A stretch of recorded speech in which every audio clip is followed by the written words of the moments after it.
اللہ गनी की रहमत करे, मेरे वालिद साहब बहुत ही ज़बरदस्त आदमी थे और मैं उनसे हर बात मशवरा किया करता था।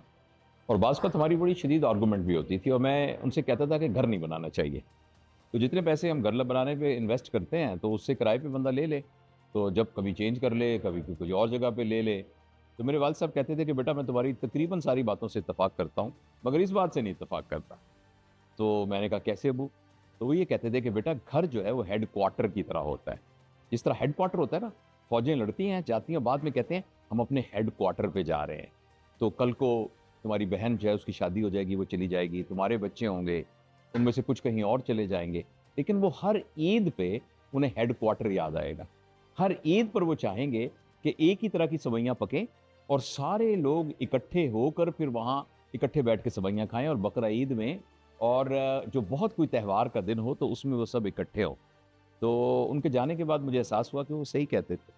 जब आप एक घर बनाते हैं और वो वाक़ई मकान नहीं होता जिसमें आप रहते हैं, घर होता है। जब आप एक घर बनाते हैं, तो घर आपका हेडक्वार्टर होता है।